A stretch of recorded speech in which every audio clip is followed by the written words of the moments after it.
Our scripture reading this morning will be from the book of James, chapter 2, 21 through 26. Was not Abraham our father justified by works when he had offered up Isaac his son upon the altar? Seest thou how faith wrought with his works, and by his works was faith made perfect? The scripture was fulfilled, which saith, Abraham believeth God, and it was imputed unto him for righteousness, and he was called the friend of God. We see then how that by works a man is justified, and not by faith only. Likewise also was not Rahab the harlot justified by works when she had received the messengers and had sent them out another way. For as the body without the spirit is dead, so faith without works is dead also.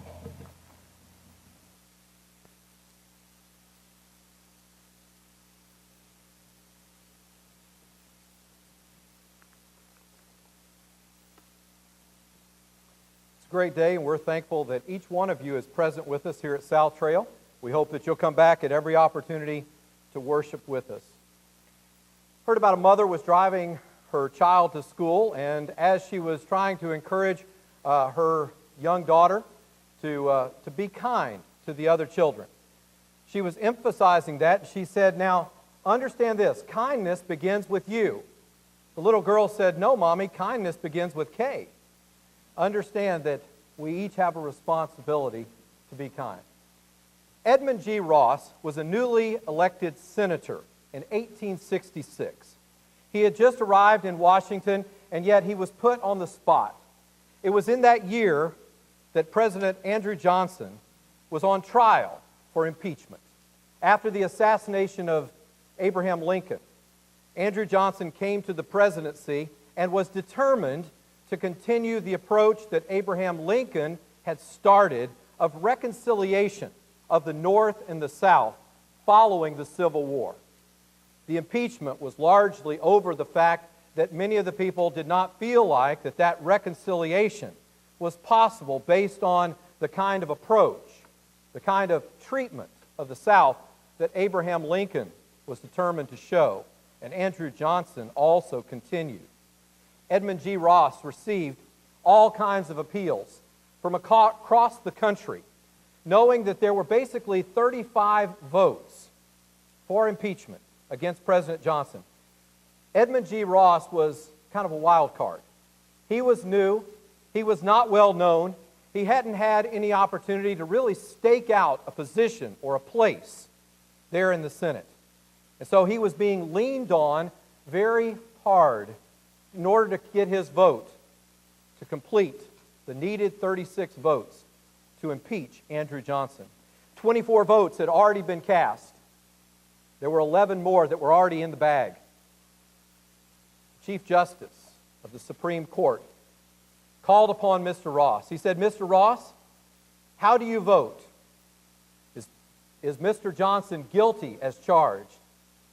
Edmund G. Ross later would say that his whole life basically passed before him. All of his ambitions, everything that he had thought he might be able to accomplish in this role as a senator, all was about to go out the window as he said those two words, not guilty. Edmund G. Ross was right.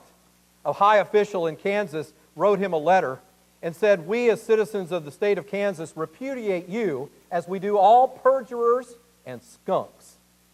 Edmund G. Ross's career was essentially over, though later he was named to territorial governorship of Arizona, and later, right before his death, the Senate gave him a special pension. What he had told his wife was this. He said, millions cursing me today will bless me tomorrow, though none but God can know the struggle it has cost me. I want you to consider a story back in Joshua chapter 2 with me this morning. And I believe that Rahab, as a woman and as a citizen of the city of Jericho, was placed in kind of a similar position to Edmund G. Ross. That is, that two spies came into the city of Jericho to kind of check things out on a reconnaissance mission, if you will. And they were to report back to Joshua, the general, though not the commander of the Israelite army. It was God himself, Yahweh, Jehovah, who was the commander-in-chief of the Israelite army. Rahab, as these two visitors, these two spies from Israel come to her place, it says that she's a harlot. And some people, I know commentators like Matthew Henry, went to great length to try to say that the word means an innkeeper. And while an innkeeper may have been one of the functions that sometimes harlots were also engaged in, the fact is that the Bible, both in the Old Testament and in multiple references in the New Testament, refers to her as a harlot. May have been that that was more of a reputation than an occupation, but we can't deny it. And I'm just going to tell you that what the Bible tells us are the facts. It doesn't justify her because of her past, but what Rahab does is absolutely an act of courage. Rahab takes these two spies, and it doesn't take long for the king of the city of Jericho to hear that they've come. And he knows where they've gone. Whether that's because that was kind of a seedy side of town, or maybe that was Hotel Row, understand that he sends word, and Rahab is asked, point blank, do you know where these two men who came to your place are? She said, oh yeah. She said, when the gates were about to be shut, they left. They had not left. She tells a lie, a falsehood, and she had hidden them up on her roof. You say, well, how could she hide them in broad daylight, or at least how could she hide them when they're being searched? She had placed them up there with stacks of flax that had been harvested. And there she hid them well, and there they were safe. After the king's guards or policemen leave, she calls them and she says, I want to tell you something. And there in Joshua chapter 2, in verses 9 to about 15, she has a conversation with them, and I want you to hear what she says, because this is so insightful as to how faith is represented in Scripture. The passage that Joe read from us in James chapter 2, we want to look at that in a moment, but I want you to see where Rahab started, where her faith initiated. Look in Joshua chapter 2, beginning in verse 9. She says to these two spies, I know that the Lord has given you the land, that the terror of you has fallen on us, that all the inhabitants of the land are faint-hearted because of you. For we have heard how the Lord dried up the water of the Red Sea for you when you came out of Egypt, and what you did to the two kings of the Amorites who were on the other side of the Jordan, Sihon and Og, whom you utterly destroyed. And as soon as we heard these things, our hearts melted. Neither did there remain any more courage in anyone because of you. For the Lord your God, He is God in heaven above and on earth beneath. Now therefore, I beg you, swear to me by the Lord, since I have shown you kindness, that you also will show kindness to my father's house, and give me a true token, and spare my father, my mother, my brothers, my sisters, and all that they have, and deliver our lives from death. So the men answered her, our lives for yours, if none of you tell this business of ours, and it shall be when the Lord has given us the land, that we will deal kindly and truly with you. What Rahab does, what Rahab says in this story is powerful. And it lets us know something, that even though Rahab, whatever had been her past, whatever had been the way in which she had chosen to live her life, at this moment, she was making a very different choice. A very different choice. And it was because she believed something. And she believed in someone, God. You look at what Rahab does. She lowers the men out of a window because her house is on the wall. And Jericho was a fortified city. It's a strong city. And this is why God had a very different approach as to the battle of Jericho in Joshua chapter 6. You remember the Israelites march around the city for 6 days, one time each day. And on the seventh day, they march around 7 times, blow the trumpets, and shout. And the walls fall outward, not inward, as someone pushing from the outside, but the walls fall outward, and the Israelite army is able to go in, conquer the city, and destroy virtually everything. That's another sermon for another time. Rahab and all her house are in the city. Before the men left, they told her 3 things to do. They said, number 1, you tie a scarlet cord or rope outside your window, marking your house, your place on the wall. Get everyone in your family inside the house. No one is to be outside. If you go out in the street, it's off. The deal can't work unless you stay in the house. And then thirdly, tell no one. You keep this as a secret. This is between you and us and God in heaven above. The spies go back, and it's interesting what Rahab had told them in verse 9 and 11 about being faint-hearted. You do remember that 40 years earlier, Moses had sent in not 2 spies, but 12. One representing each of the tribes, and they went in and they brought back a report that the land flowed with milk and honey. I mean, it was fruitful, it was productive, it was a great place to live, except for one little problem. The problem was that the people who already lived there were very large. That is, they were giants. And the spies came back, 10 of them, with a very negative report. In fact, they gave such a negative report that there in Numbers 13, the people of Israel's heart melted. This time, it's the opposite. It's not Israel who has grown faint-hearted. It's now the people of the land. Those who were the giants before, in the estimation of the Israelite people, the people of God, they now are the ones whose hearts have melted. No more courage. No more able to think that they can resist and win, because they've heard about God. They've heard what God has done for His people, and therefore they look at this and they say, we're done. We're toast. There's no opportunity for us in this battle with God on their side. Rahab tells them this in verses 9 and 11. And then in verse 24, when the 2 spies go back to Joshua, this time their report is very much like Caleb and Joshua's before. Remember, they said, we're able. Let's go. Let's go at once and conquer this land in the name of the Lord. The spies now give that report to Joshua. Joshua takes that, puts it in his hat, and he says, we've got good word. God is going to win this battle for us. Rahab is at a pivotal point, and I want you to see that Rahab has faith, and she acts according to her faith. What made Rahab have faith? What made her faith able to save her, and what about Rahab's faith worked in a direction that allowed her to receive the blessings, the promise of God? Number 1, Rahab's faith was based on evidence.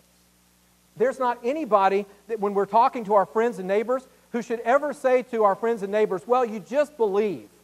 It's just a blind leap. You just decide that you're going to believe because, after all, everything in life is a roll of the dice. Absolutely not. You and I walk by faith and not by sight, but it's not blind faith. We have evidence. Rahab and the people of the land had heard what God had done at the Red Sea. You remember the Red Sea parted and the Israelites crossed, leaving Egypt on dry land. And when they got across safely, the Egyptian army drowned because God brought the waters back together. They had heard that. They had heard what had happened in the defeat of the 2 kings of the Amorites and how they had utterly been destroyed. They had heard that. Ask yourself this.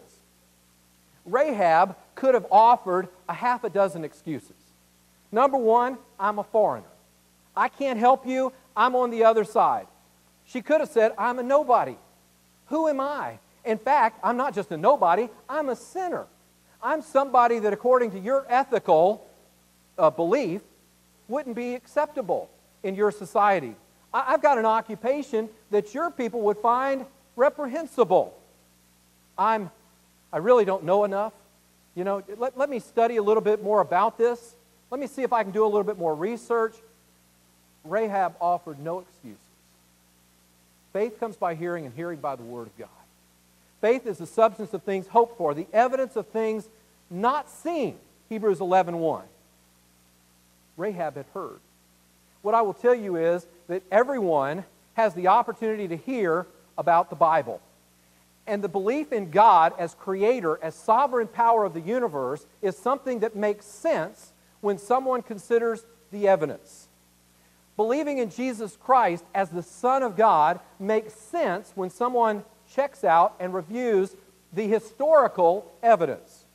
And the Bible, as the Word of God, makes sense when someone gives it a consideration that at least says, let me look at what the Bible says for itself.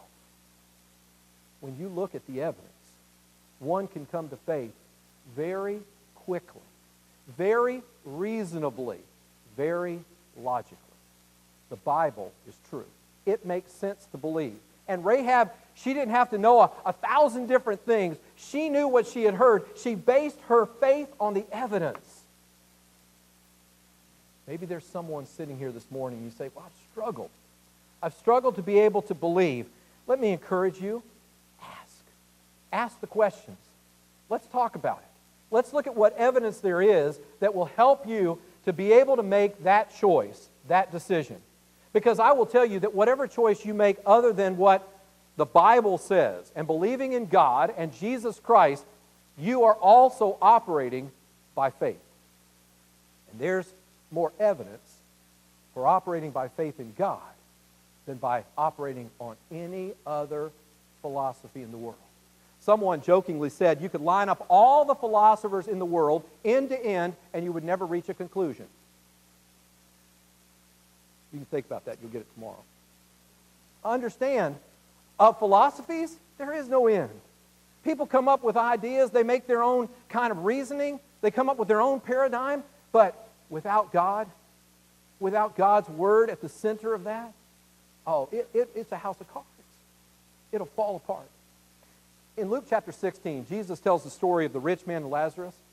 One of the aspects of that account, that story that I love so much, is once the rich man and Lazarus have both died, they're both in Hades in two different compartments of that realm of the dead, the disembodied spirits. And there in Hades, the rich man has a conversation with Abraham.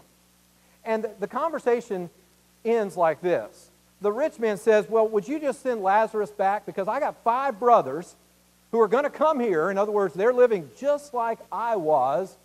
If they don't get a report, if somebody would go back from the dead, they would surely believe. I will tell you, there's a lot of people who have that kind of thought today. But listen to what Abraham says. Abraham says, they have Moses and the prophets. Let them hear them.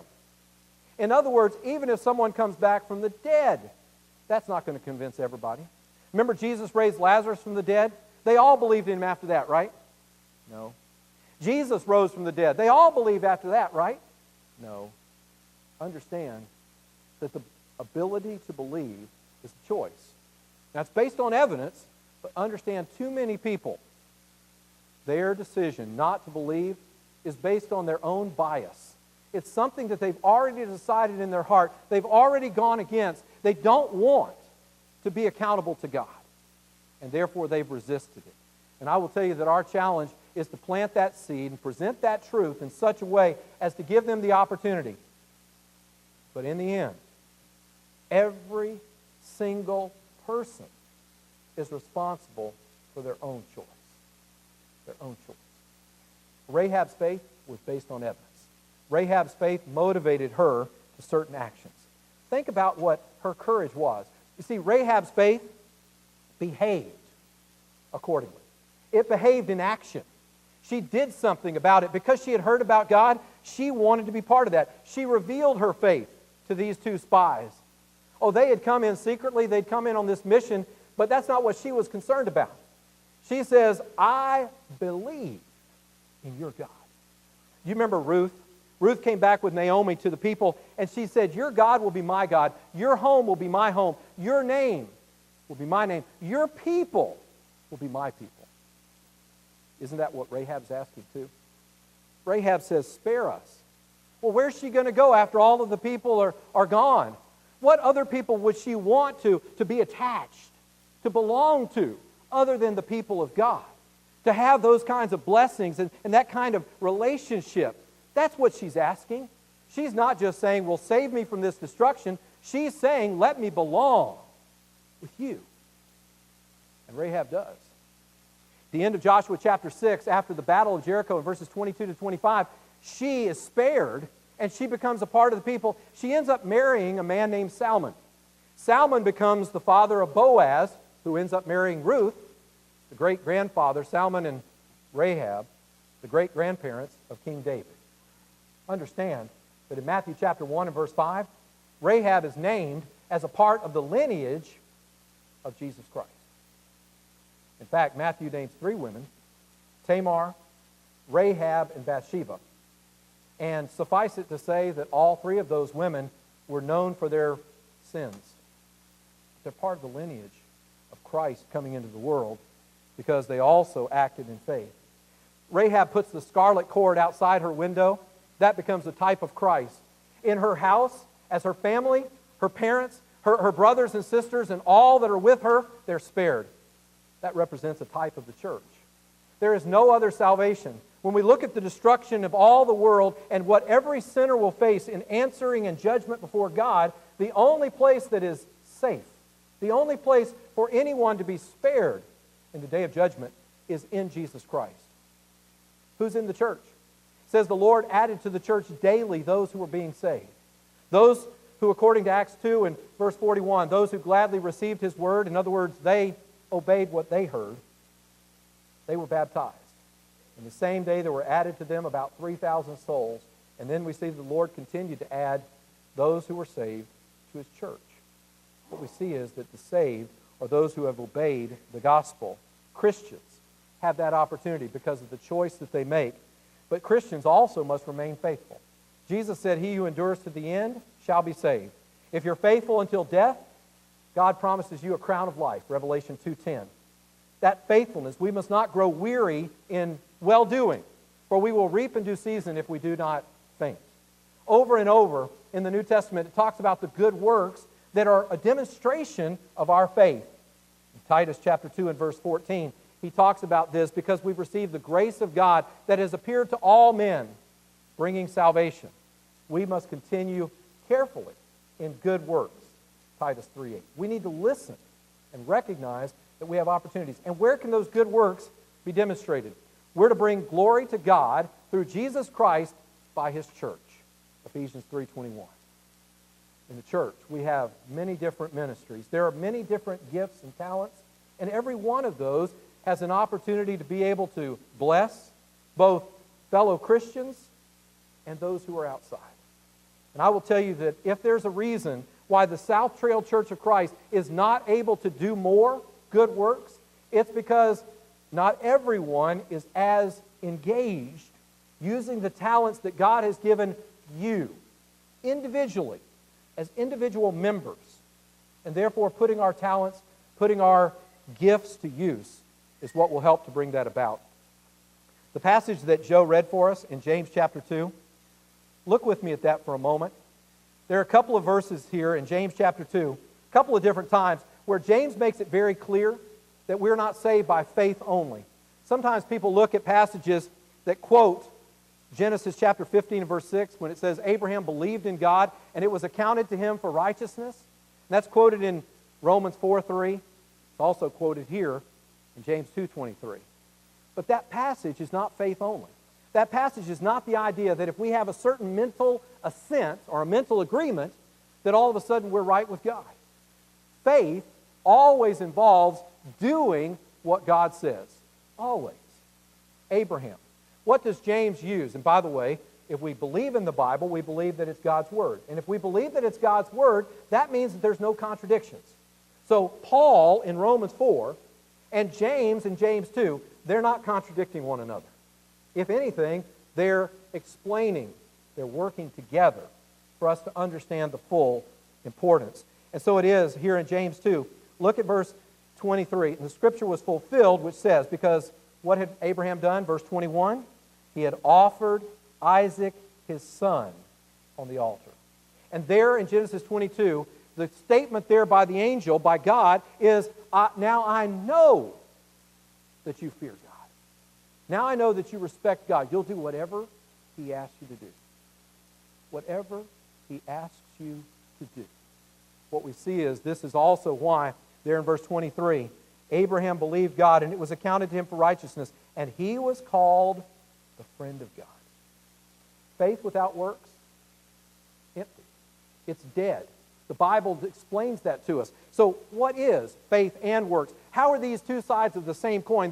They go together. They're not opposites. They're not different. They're the same. How is that the same? Let me ask you a question. If somebody came up to you, I had somebody come up to me, I forget who it was, and I wouldn't want to call their name if I did remember right now. Somebody came up to me in the hall this morning, and knowing that I was about to say what I'm about to say, they stuck their finger in my back, and I was like, uh-oh. If somebody came up to you, and you believed they were holding a gun, and they said, hold up your hands or I'll shoot, how would you demonstrate that you believed them? Put your hands up. I mean, if you really believed them, you're not going to be a fool, right? If a doctor tells you, take this medicine and you will get well, how do you show that you believe the doctor? You go home and say, I've got that medicine. It's right there on the counter. It's in the cabinet on the shelf. And I believe that medicine's going to make me well. But I'm going to leave it on the shelf. I'm not going to take it. Is that how you would show you believe in the doctor? No. Faith and works. When we believe in God, think about this. Right in Romans, what was said earlier in Romans 4:3, Abraham believed God and it was accounted to him for righteousness. In Romans 10:10, says, with the heart man believes to righteousness, and with the mouth confession is made to salvation. Again, toward salvation. That's not what saves us, but those are steps toward salvation. Earlier, in Romans chapter 6, Paul said, do you not know that as many of us as were baptized, or do you not know, therefore, that as many of us as were baptized into Christ were baptized into his death? Therefore, we were buried with him by baptism. Just as Christ was raised from the dead by the glory of the Father, even so we also should walk in newness of life. Is Paul discounting baptism? No. You remember how Paul, when he was converted, Ananias came to him, and when Paul is telling the story of his conversion, he says that Ananias came to him after he had been blind, fasting, and praying for 3 days in Acts 22. In verse 16, he says, why are you waiting? Get up, be baptized, and wash away your sins, calling on the name of the Lord. Now, does Paul repudiate the idea of faith only? Yes. Is Paul arguing with James? No.